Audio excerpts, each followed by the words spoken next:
औज़ुबिल्लाहि मिनश्शैतानिर्रजीम बिस्मिल्लाहिर्रहमानिर्रहीम। पनाह मांगता हूँ मैं अल्लाह की शैतान मरदूद से। अल्लाह के नाम से शुरू जो बहुत मेहरबान नहायत रहम वाला है। सब तारीफ़ है अल्लाह के लिए जो मालिक है सारे जहान वालों का। बहुत मेहरबान नहायत रहम वाला है, मालिक है रोज़ जज़ा का। हम तेरी इबादत करते हैं और तुझी से मदद मांगते हैं।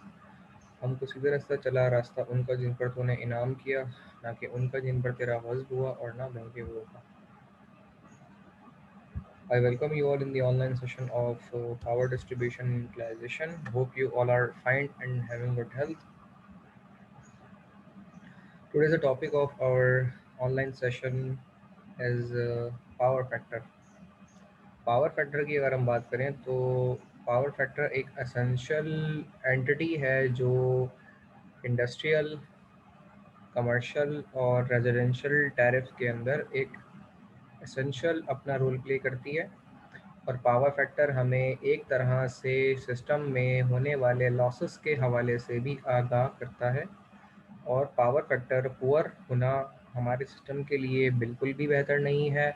इससे सिस्टम जो है एबनॉर्मल बिहेव करता है और सिस्टम के अंदर हार्मोनिक्स इससे आ जाते हैं और सिस्टम इससे डिस्टर्ब होता है हमारा। और वोल्टेज वेरिएशंस, वोल्टेज रेगुलेशन इससे प्रोड्यूस होती है सिस्टम में। और इसके अलावा सिस्टम में नॉइज़ प्रोड्यूस होता है और सिस्टम के अंदर लॉसेस इससे बढ़ते हैं अगर पावर फैक्टर आपका पुअर हो। तो पावर फैक्टर करेक्ट होना और लैगिंग ना होना सिस्टम के लिए काफ़ी हद तक बेहतर है। सिस्टम में लॉसेस अगर बढ़ेंगे तो वो लॉसेस केवीआर वाइज रिप्रेजेंट किए जाते हैं। और ये लॉसेस जो केवीआर वाइज रिप्रेजेंट किए जाते हैं वो असल में सिस्टम में ऐसे नज़र आते हैं कि पावर कंजम्पशन सिस्टम को ज़्यादा रिक्वायर्ड है। तो आपको यूनिट्स ज़्यादा प्रोड्यूस करने पड़ते हैं जो कि लॉसेस की वजह से आ रहे होते हैं। अगर आप पावर फैक्टर इम्प्रूव कर दें तो ये लॉसेस सिस्टम में नहीं आएंगे और बिला वजह की एक्सेस अमाउंट ऑफ इलेक्ट्रिसिटी आपको प्रोड्यूस करने की हाजत या ज़रूरत नहीं होगी। अच्छा, आप लोग अपने एंड से बताएं कि पावर फैक्टर के बारे में। वैसे मैंने तो काफ़ी हद तक डिटेल इसकी बता दी है कि आखिर में जाके भी आप मज़ीद जो इसके बारे में पढ़ेंगे, समझेंगे पावर फैक्टर क्या है, तो आखिर में उसका मतलब यही होगा जो मैंने बताया है। लेकिन लेकिन अब भी अगर किसी के जहन में कोई इसके हवाले से बात है कि आपने क्या समझा है, पावर फैक्टर क्या होता है, तो अपने एंड से बताएं कि what is power factor. Sir power factor जो होता है रेजिस्टर और इम्पीडेंस की जो रेशो होती है उसको पावर फैक्टर बोलते हैं हम। रेजिस्टेंस और इम्पीडेंस की रेशियो को पावर फैक्टर मेरा नहीं ख्याल के बोलते हैं। मैंने ये डेफिनेशन तो नहीं पढ़ी आज तक। नहीं पड़ी सर। सेकंड ये है सर, जो हमारे एसी वोल्टेज होते हैं और एसी करंट होते हैं उसका जो कोसाइन एंगल बन रहा होता है जी, उसको पावर फैक्टर बोलते हैं। उसको पावर फैक्टर कहते हैं। ये इसकी एक डेफिनेशन है। और इसके अलावा आप सर मज़ीद कोई अगर ऐड थर्ड करना चाहे। थर्ड जी ये जी है कि सर जी। हमारा एक्टिव पावर या एक्चुअल पावर और divide by apparent power KVA, यानी केडब्ल्यू डिवाइड बाई केवीए, तो इसको भी पावर फैक्टर बोलते हैं सर, इनकी जो रेशो होती है। जी जी बिल्कुल जनाब, ये बात भी बिल्कुल दुरुस्त है। लेकिन ये तो आप फार्मूला वाइज सारी चीज़ें बता रहे हैं। वो चीज़ें जो मैंने टेक्निकल लेवल पे बताई हैं कि पावर फैक्टर की इंपॉर्टेंस क्यों है, उसे पढ़ते क्यों हैं, या उसको हम इतना इम्पोर्टेंस क्यों देते हैं, वो मैंने टेक्निकल बातें करी हैं। वैसे तो मैं उनको दोबारा रिपीट करना तो मुश्किल है, लेकिन आप रिकॉर्डेड सेशन में देखिएगा, मैंने बहुत इंपॉर्टेंट बातें बताई हैं इसके हवाले से कि पावर फैक्टर क्यों इतना इम्पॉर्टेंट है फील्ड में, कमर्शियल, इंडस्ट्रियल और रेजिडेंशियल टैरिफ के लिए, और इसकी इतनी ज़्यादा इंपॉर्टेंट जनरेशन साइड पे क्यों है। तो मैंने ये बहुत तफसील से बात बताई है। मैं एक्सपेक्ट कर रहा हूँ कि इसके हवाले से अगर कोई बात करे।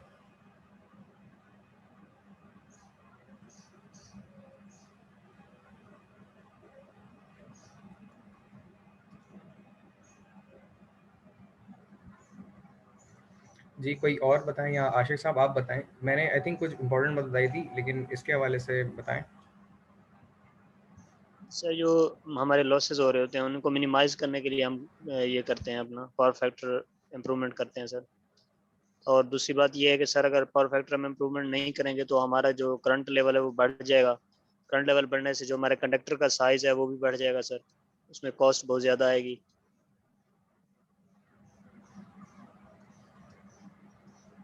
अच्छा दूसरी मुझे, बात ये है कि जी सर जी हमारे जी, इंडस्ट्रियल लोड है या दूसरे डिफरेंट लोड्स हैं, जैसे इंडक्टिव लोड हो गया सर, तो मोस्टली इंडक्टिव लोड यूज़ हो रहा होता है, तो वहाँ पे हमारा पावर फैक्टर जो है सर वो मीन्स के लैगिंग चल रहा होता है, तो उससे ये होता है कि हमारे लॉसेस वगैरह सारा कुछ बहुत ज़्यादा बढ़ रहे होते हैं।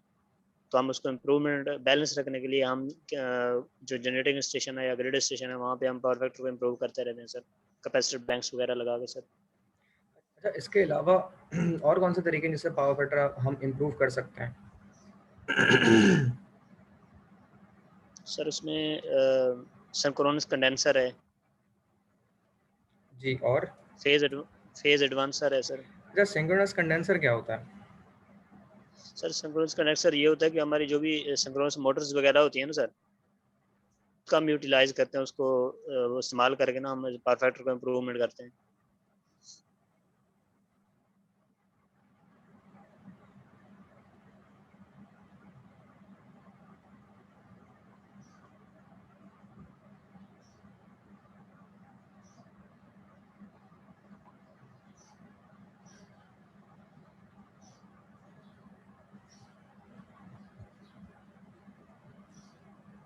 सिंक्रोनस कंडेंसर का क्या बताया, रिपीट करेंगे प्लीज दोबारा?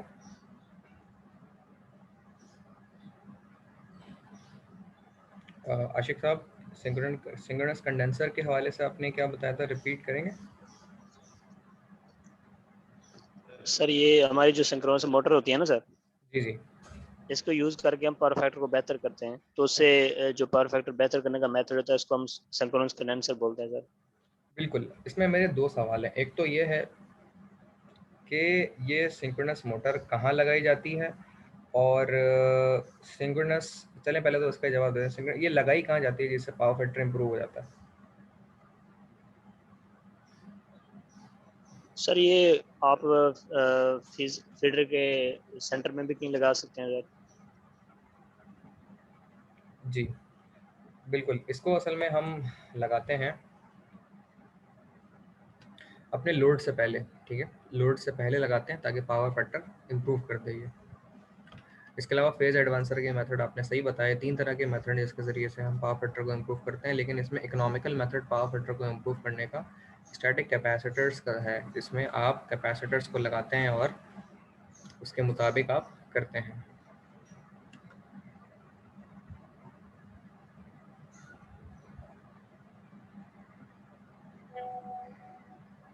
सर आई थिंक सस्ता भी पड़ता है ना काफ़ी, स्टैटिक कैपेसिटर वाला मेथड। जी जी, ये फील्ड में काफ़ी कॉमन है और ये इकोनॉमिकल है, इसीलिए इस्तेमाल किया जाता है, क्योंकि ये बिल्कुल ऐसी है, चोटी को मारने के लिए आप झाड़ू से नहीं मार सकते हैं, बंदूक से या तोप से नहीं मारते। तो सिंक्रोनस कंडेंसर का जो मेथड है वो बहुत एक्सपेंसिव है, और फेज एडवांसर का भी मेथड एक्सपेंसिव है, लेकिन जो स्टैटिक कैपेसिटर्स का मेथड है पावर फैक्टर को इम्प्रूव करने का, वो एक इकोनॉमिकल मेथड है।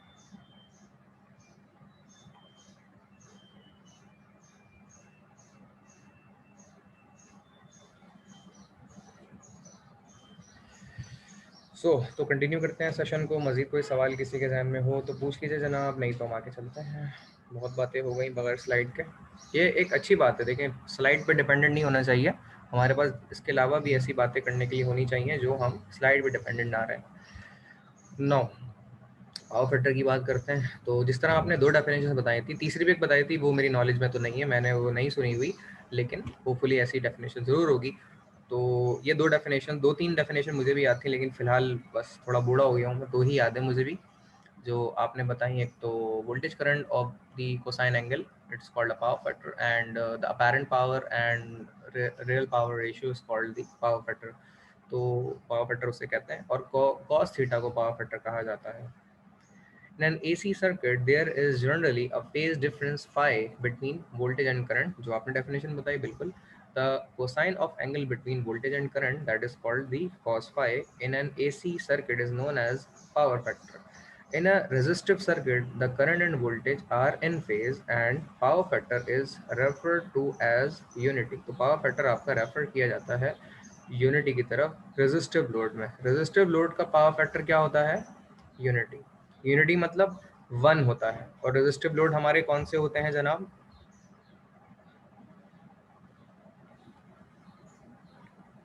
सर हमारे लैंप्स हो गए, हीटर्स हो गए, जी जनाब, ये और हमारे जी आयरन वगैरह होगी सर।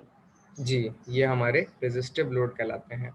तो इनका पावर फैक्टर हमारा 1 होता है, यूनिटी होता है, तो यानी दरमियान में यूनिटी होता है। In an inductive circuit the current legs behind the voltage, current lag करता है, लैग का मतलब पीछे होता है, वोल्टेज इसमें आगे होता है। जो इंडक्टिव लोड्स हमारे अगर चलते हैं तो उनमें पावर फैक्टर आपका लैग करता है। पावर फैक्टर लैग करने का मतलब करंट लैग करता है और वोल्टेज लीड करता है। अच्छा, इस कॉन्सेप्ट को समझिएगा, मैं रिपीट बार बार कर दूंगा, लेकिन अगर आपने अभी इसको सही से नहीं समझा तो आखिर तक ये समझ ही नहीं आएगा। आखिर से मुराद पूरी इंजीनियरिंग में ये समझ नहीं आएगा, लेकिन मैं इसको आपके लिए बार बार रिपीट करता रहूँगा, डोंट वरी।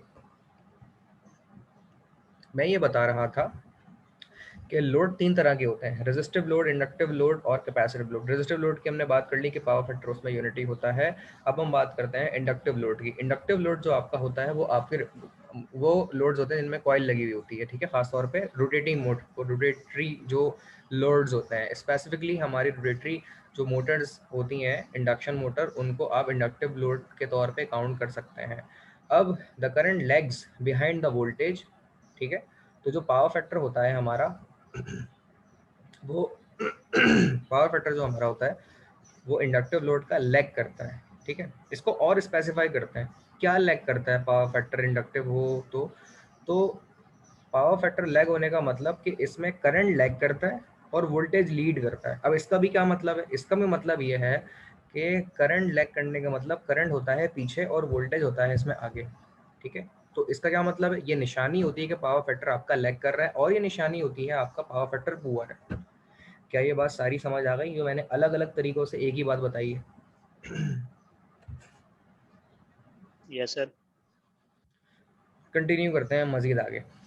अब हम बात करते हैं कैपेसिटिव सर्किट की और स्पेसिफाई करते हैं कैपेसिटिव लोड की। ये चीज़ ध्यान में रखें कि कैपेसिटिव लोड कुछ भी नहीं होता, मतलब यूटिलाइजिंग लोड नहीं होता।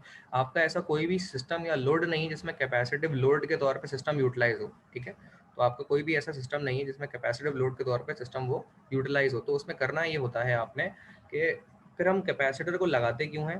ताकि हम कैपेसिटिव लोड को कंपनसेट करें कैपेसिटर्स लगा के, और उससे पावर फैक्टर इम्प्रूव होता है। इस मकसद के लिए कैपेसिटर्स लगाए जाते हैं और इस तरह के तरीके को हम कहते हैं capacitive load capacitor bank connect करके पावर फैक्टर इम्प्रूव करना और इंडक्टिव लोड को कम करना। इससे पावर फैक्टर इम्प्रूव होता है। अब हम आते हैं कैपेसिटिव लोड की तरफ कि इसके करेक्टरिस्टिक्स क्या होते हैं और इसके ऊपर हम बात कैसे करते हैं। तो कैपेसिटिव लोड जो आपका होता है उसके अंदर जो पावर फैक्टर होता है वो लीडिंग होता है। अब इसका मतलब क्या है? इसका मतलब ये है लीडिंग का कि इसमें क्या लीडिंग होता है? कैपेसिटिव लोड में करंट लीड करता है और इंडक्टिव लोड में करंट लैग कर रहा था। तो लैगिंग करंट को हम कैपेसिटर के लीडिंग करंट से कंपनसेट करते हैं, तो क्या होता है? करंट बैलेंस हो जाता है। अच्छा जी, अब आते हैं कैपेसिटिव लोड के अंदर जो करंट लीड कर रहा था और वोल्टेज लैग कर रहा था, ठीक है, वोल्टेज कर रहा है लैग। तो इंडक्टिव लोड में वोल्टेज कर रहा था लीड, तो इंडक्टिव लोड में जो वोल्टेज कर रहा है लीड और कैपेसिटिव लोड में जो वोल्टेज कर रहा है लैग, ये दोनों आपस में एक दूसरे को कंपनसेट करते हैं, बैलेंस करते हैं, जिसकी वजह से भी पावर फैक्टर बैलेंस होता है। तो कैपेसिटिव लोड और इंडक्टिव लोड में करंट वोल्टेज एक दूसरे का वाइस वर्सा लीडिंग लैगिंग है, जो मैंने एक्सप्लेन किया। तो इनके नतीजे में जब कैपेसिटिव लोड आपका बहुत ज़्यादा बढ़ जाता है तो आपका पावर फैक्टर हो रहा होता है लैग। तो हम लगाते हैं इंडक्टिव लोड को कंपनसेट करना या बैलेंस करने के लिए कैपेसिटिव लोड। तो जब कैपेसिटिव लोड लगता है आपके इंडक्टिव लोड के पैरेलल में तो फिर आपका पावर फैक्टर लैगिंग से लीडिंग की तरफ जाता है, ठीक है। जाने का मतलब क्या है कि लैगिंग पावर फैक्टर को बैलेंस किया जा रहा होता है लीडिंग पावर फैक्टर के ज़रिए से, उसके लोड के ज़रिए से। तो पावर फैक्टर आपका हो जाता है बैलेंस, इम्प्रूव और यूनिटी की तरफ चला जाता है। ये पूरा एस्पेक्ट है इन सब का। कुछ चीज़ें ऐसी जो इसमें लिखी नहीं गई, लेकिन क्या वो तमाम बातें जो मैंने बताई हैं वो आपकी समझ में आ गई हैं? Yes sir. तो जी ये स्टोरी है पावर फैक्टर के हवाले से। ये मेरी बातें बार बार रिपीट करके सुन लीजिएगा, और इसका जो मतलब है वो इस ग्राफ में भी दिखाया गया है, जिसको मैं थोड़ा जूम करके आपको एक्सप्लेन कर देता हूँ।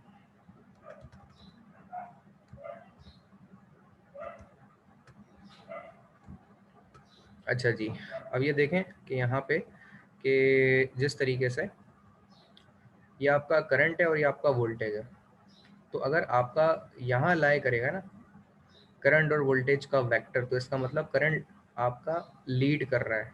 कैपेसिटिव करंट लीड कहाँ करता है? कैपेसिटिव लोड में प्लस रेजिस्टिव, ठीक है। तो कैपेसिटिव प्लस रेजिस्टिव लोड ये आपका कैपेसिटिव इफेक्ट का वेक्टर है, और ये आपका इंडक्टिव लोड का वेक्टर है। तो इसमें करंट जो है वो लैग करता है इंडक्टिव प्लस रेजिस्टिव के साथ।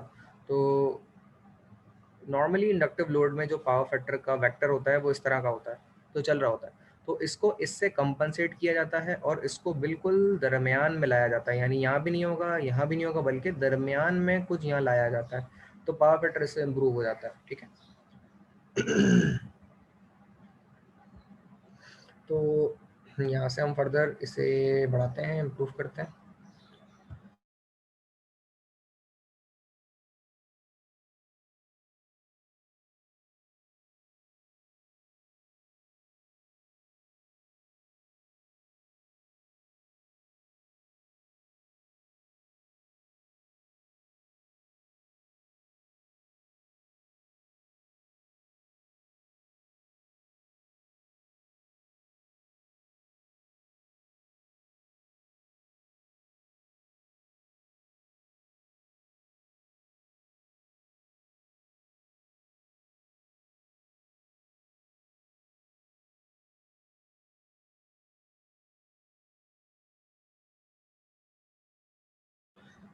तो जनाब हम फर्दर कंटिन्यू करते हैं पावर फैक्टर की फर्दर एक्सप्लेनेशन की तरफ। यूनिटी पावर फैक्टर जो आपका होता है, the when the voltage and current are in phase. Unity power factor में वोल्टेज और करंट इन फेज होते हैं, यानी इनमें फेज डिफरेंस नहीं होता, तो इसकी वजह से पावर फैक्टर्स का यूनिटी होता है। This happens in the pure resistive loads, जो कि हमने एक्सप्लेन कर लिया अभी, और when the capacitive load will equal to that of the inductive load in the system.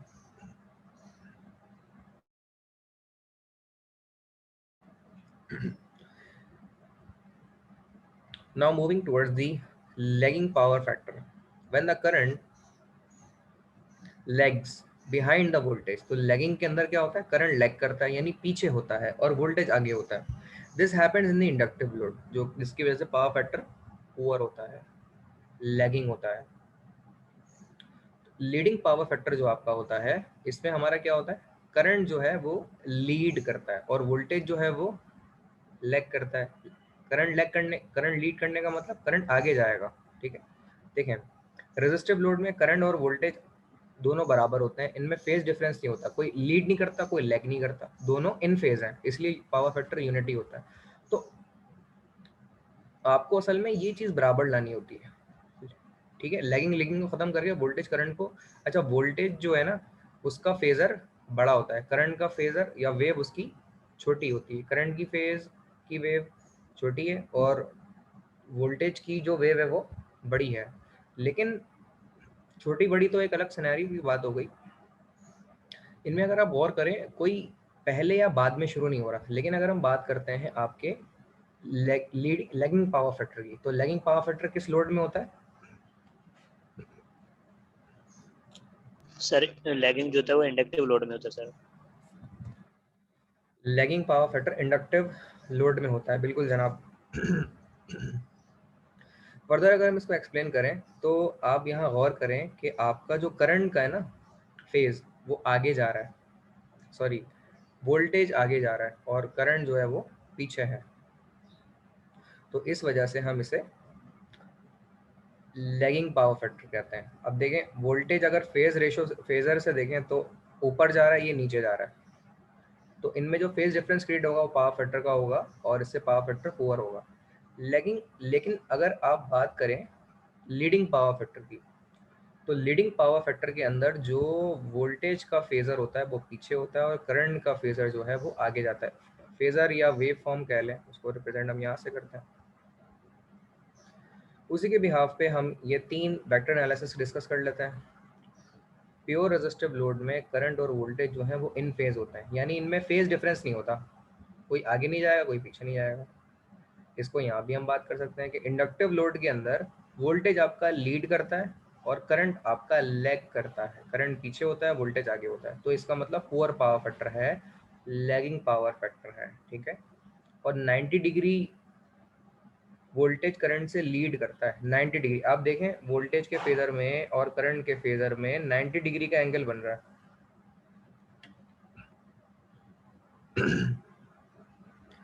अब हम बात करते हैं capacitive capacitor voltage legs current by the 90 degree.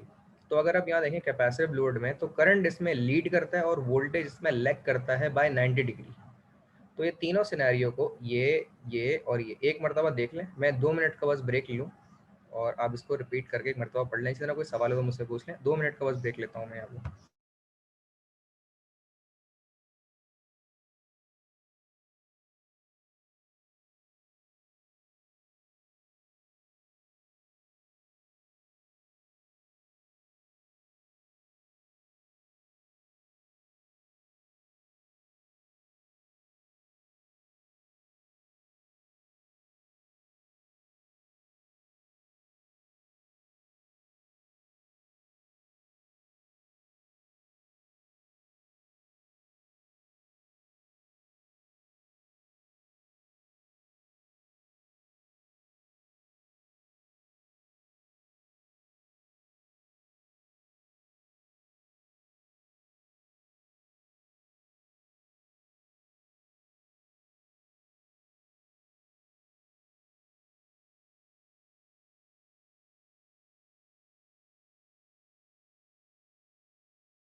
Okay ji, further हम कंटिन्यू करते हैं पावर फैक्टर को। तो यहाँ तक अगेन मैं पूछ लेता हूँ, कोई सवाल हो तो पूछ लें। मैंने काफ़ी हद तक इस मेथड को मल्टीपल तरीके से एक्सप्लेन करने की कोशिश की है, और अगर ये बातें अभी समझ नहीं आ रही तो इनको काफ़ी मरतबा रिपीट करें मेरी बातों को और बार बार देखें, और फिर भी समझ नहीं आया तो पूछ लीजिएगा, मैं अगेन रिपीट कर दूंगा नेक्स्ट सेशन में। और अगर अभी भी कुछ समझ नहीं आ रहा तो मुझसे पूछ लें, मैं फर्दर जो टॉपिक है उसको रिपीट कर दूंगा, अदरवाइज़ मैं फिर कंटिन्यू करता हूँ सेशन को।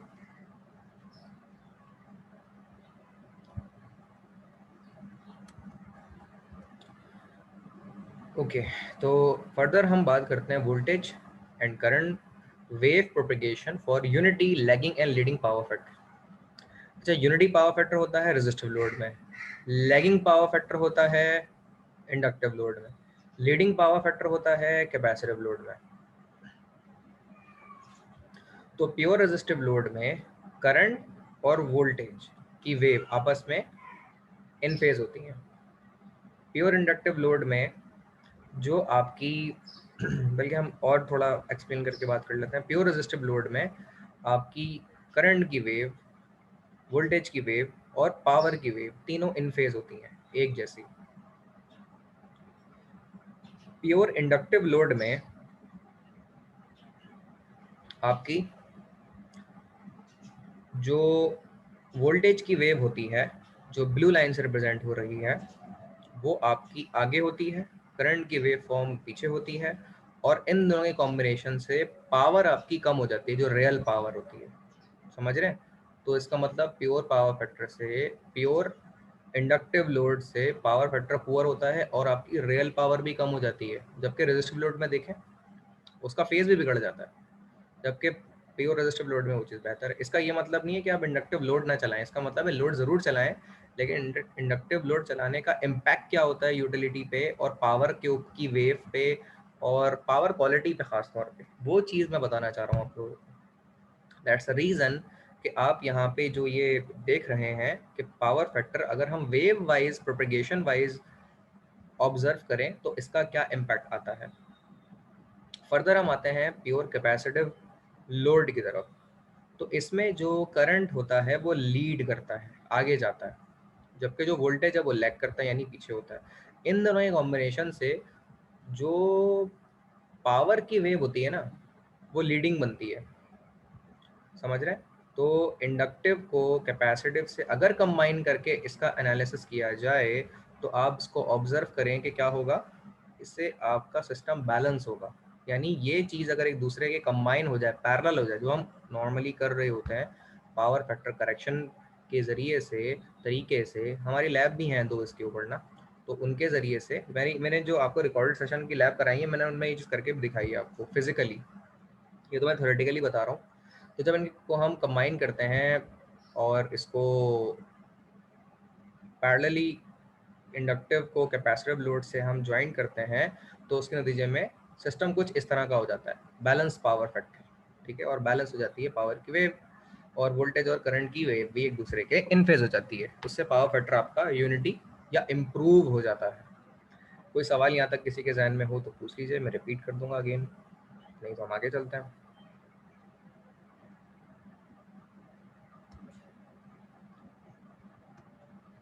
फर्दर पावर फैक्टर को हम कंटिन्यू करते हैं।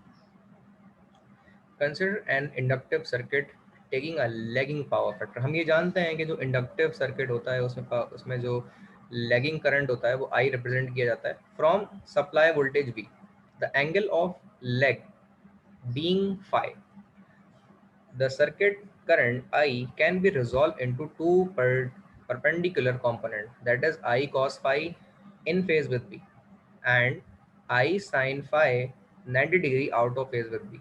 तो इनमें हम ये चीज रिप्रेजेंट करते हैं, ठीक है।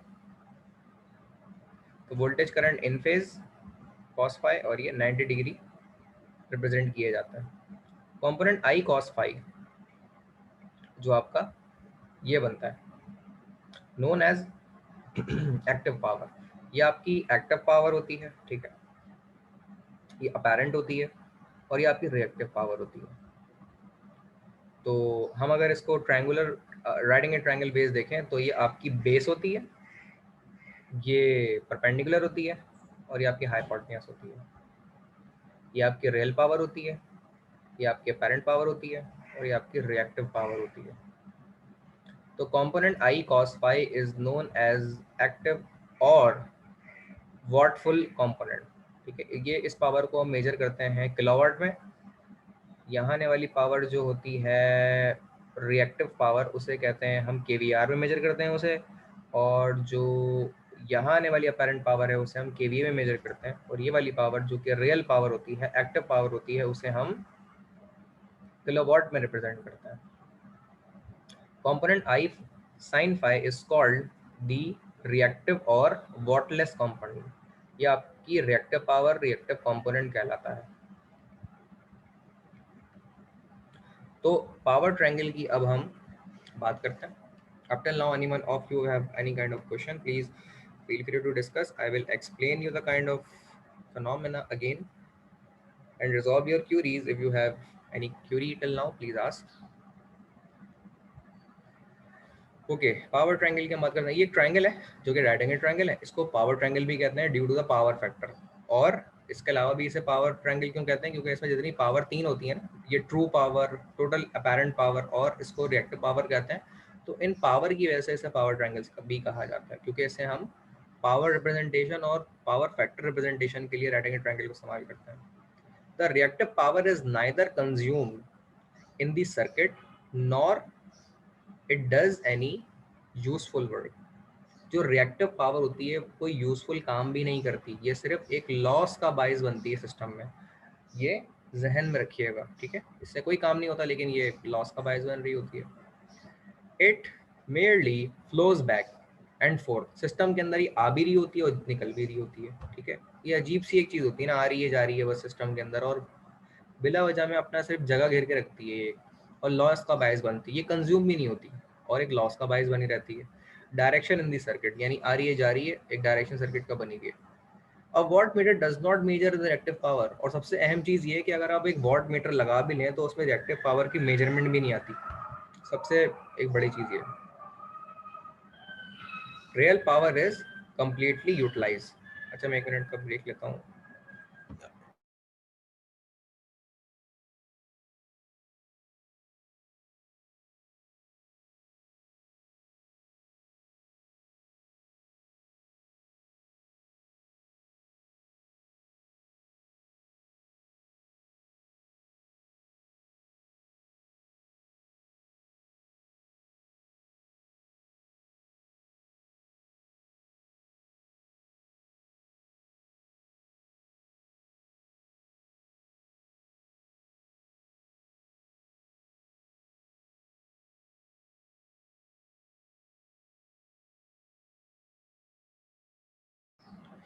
सो further we continue the session. यहाँ तक हमने बात कर ली थी। अच्छा हम इस ट्रायंगल को 3 हिस्सों में रिप्रेजेंट करते हैं, ठीक है, यानी कि टर्मिनल वाइज या coordinates wise O A and B. O A जो कंपोनेंट है हमारा वो रियल या ट्रू पावर किलोवाट में मेजर करते हैं इसको।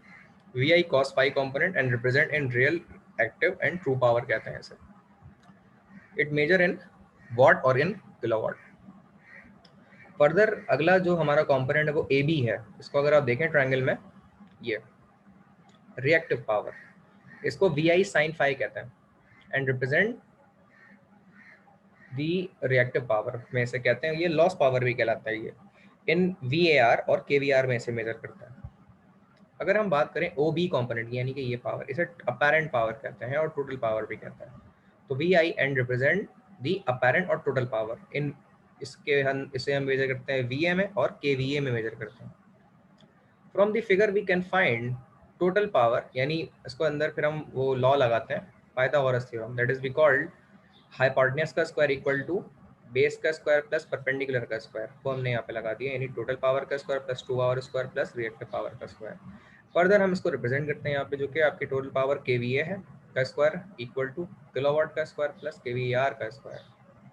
पावर फैक्टर जो कॉस फाई है, अगर इसको हम रिप्रेजेंट करें तो जैसे कि शुरू में एक डेफिनेशन डिस्कस की थी कि पावर फैक्टर कॉस थीटा होता है। Cos theta is base upon hypotenuse, that is O A over O B. इसके अलावा हम इसको रिप्रेजेंट करते हैं active power over apparent power equal to kilowatt upon KVA. इस चीज़ में रिप्रेजेंट करने के तरीके में से हम पावर फैक्टर कहते हैं। अब आते हैं इसकी तरफ, kilowatt equal to KVA cos five. और अगर इसे हम अरेंज करना चाहें किलोवाट निकालने के लिए, तो केवीए को आप कॉस फाइव से मल्टीप्लाई कर दें, तो आपका बन जाए kilowatt equal to KVA multiply by cos five. और इसको हम कह सकते हैं, किलोवाट को हम पी में रिप्रेजेंट करते हैं रियल पावर, केवीए को हम v इंटू आई में रिप्रेजेंट करते हैं और cos फाई ऐसे ही लिखा हुआ है। दैट मीन्स कि आप रियल पावर का formula p into V I cos phi में भी लिख सकते हैं, ठीक है। तो ये चीज़ मेरे ख्याल में हमने पहले भी डिस्कस की थी प्रीवियस स्लाइड में, जो कि ये भी थी, ये कॉम्पोनेंट वाइज बनी हुई, यानी कि वी आई कॉस फाई और ये है V I into sine phi.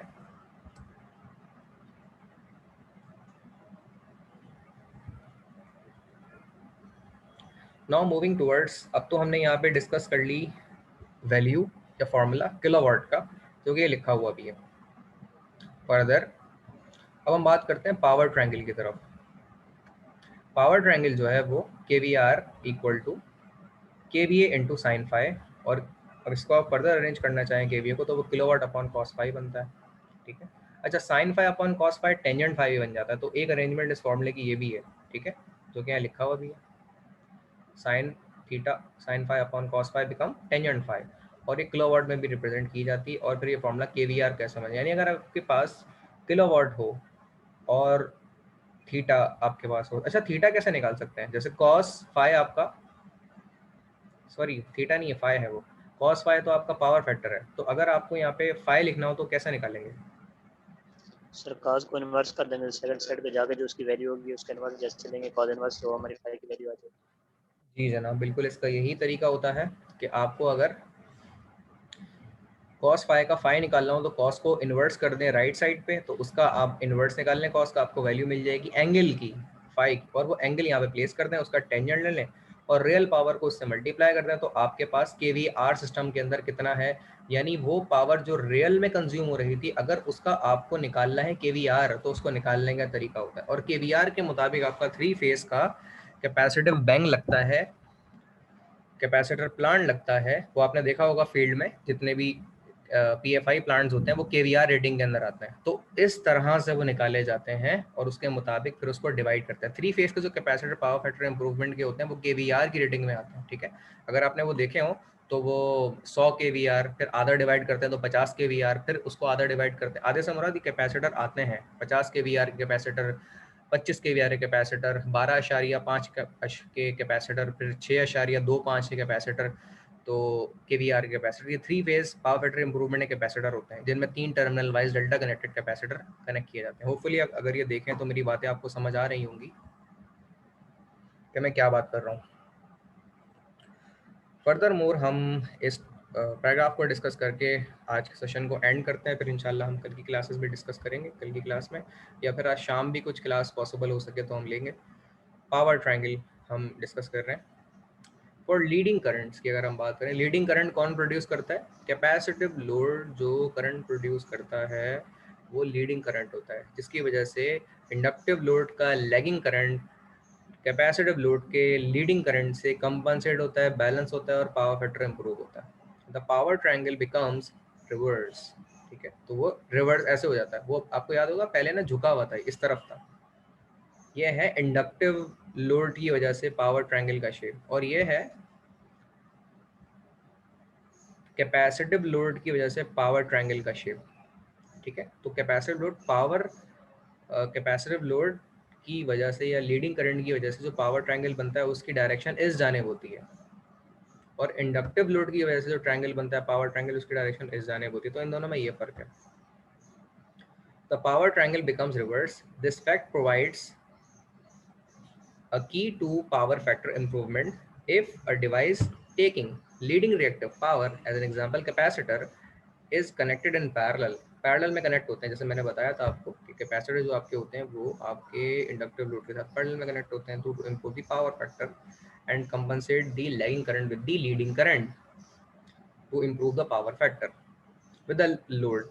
Then the lagging reactive power of the load will be partially neutralised, neutralise mean balance कर देते हैं एक दूसरे के इफेक्ट को, thus improving the power factor of the load. तो इससे पावर फैक्टर आपका इंप्रूव हो जाता है।